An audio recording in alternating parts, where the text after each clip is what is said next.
So cool, but why am I here? Well, I'm here because we're all game devs of color, even. And I think a lot of us, given our shared experiences, have seen how limited in scope and imagination entertainment can be. Before you choose to react negatively, I implore you that you watch the video because I am serious about what the title of this video says. Yes, we know what Sweet Baby Inc. is doing, and yes, we know how they end up ruining games with unnecessary agenda that purposely tries to bring down the gaming market. Obviously, a big part of that is just the reality of working in a creative system that prioritizes capital over telling stories that truly entertain, enrich, and benefit people. People who are uncomfortable being told that not every story is theirs to own. And I can sympathize. So, if this is as bad as it is right now, then why am I supporting the existence of such malevolent and diabolical company that not only with this example but with multiple has tried to destroy this form of media? Well, it's simple. Because it was necessary.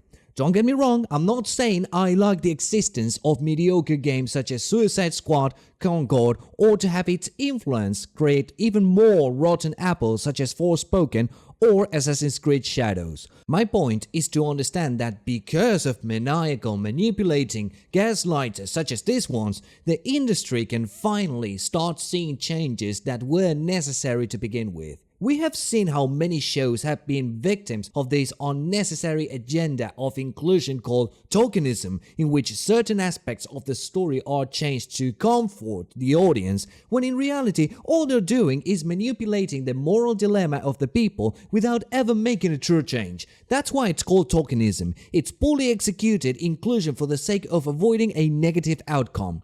However, we have seen how these changes aren't just poorly executed, but downright insulting to its audience. But having such a meltdown seems to be the right step for the gaming community to stop trying to reinvent the wheel and focus more on what makes a good game to begin with, being fun and entertaining. Remember when the loot box issue from EA happened years ago? It was so bad that they literally had to go to court to rectify themselves and ended up having to remove this surprise mechanics. Well, first, we don't call them loot boxes. What we look at as surprise mechanics. To avoid any more controversy. Well, while it didn't stop the loot box market overall, it did put a stop to a greedy company and forced others to follow this path, or at least in the most part.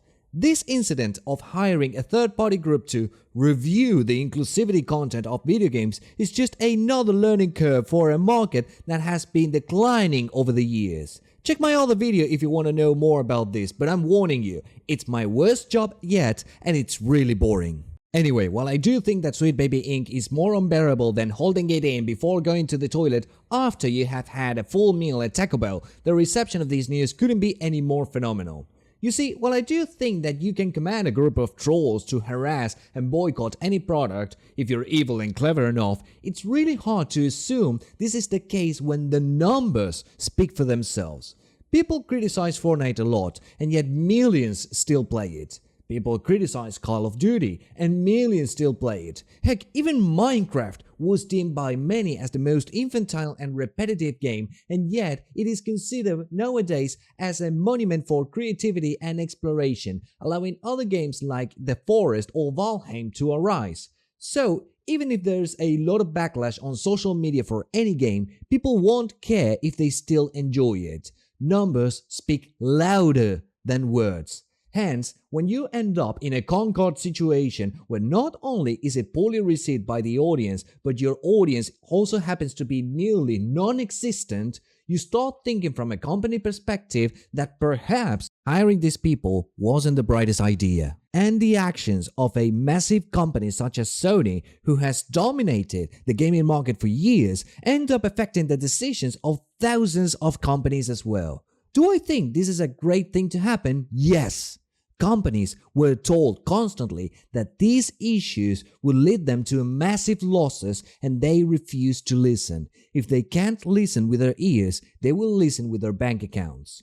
However, as this issue starts to clear up, more are coming which can lead to more losses in the future. A great example of this is EA, which is working on an IA tool meant to be used for gamers to auto-generate gaming levels aimed to their desires. Let's do it. Make a maze of cardboard boxes. Not bad. Now I'm definitely going to win.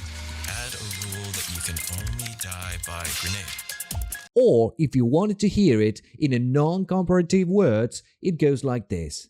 We are developing a tool for our stupid investors who think AI is the future, so we can hire less programmers and designers, and gamers end up doing the work for us instead. That way, you get to fill your pockets, mine, and we'll delete thousands of work positions. It suffices to say that they are refusing to let go this grenade and it will end up blowing up in their faces, but I guess they will only learn once their teeth are missing. If you ask me personally, again, I'll say it, I hate the state of the gaming industry nowadays, and it's only in a few instances where I think games are going in the right direction. Valheim, Black Myth Wukong, Final Fantasy XVI, Zelda, Tears of the Kingdom, you name it. But despite that, I think the industry should fall, get up and go back to the basics if they want to get the trust of their customers again. See Valve for example. Gabe Newell hasn't done anything drastic with the Steam client, and yet it's still the greatest client in the planet simply because they refuse to overcomplicate themselves or to get into any shady businesses. If they ever release anything new, it totally is something that hasn't been done before, like Half-Life Alyx or the Steam Deck. They try new things, but they don't get rid of the things that make their audience feel at home. Anyway, this is all I wanted to say regarding these issues. If you wanted to know why I hadn't been uploading in a while, it's because I got a new job, got into a relationship, I moved out, changed my audio setup, and did a trip to the US where I was able to see the ways of the North American people. I'll be back to upload more videos frequently as soon as I can, I promise. Also, my Twitter account got hacked and the benevolent and caring people from X did not help me at all, so follow me on the new one. But either way, that's all I had to say. This is Wano and thank you for watching.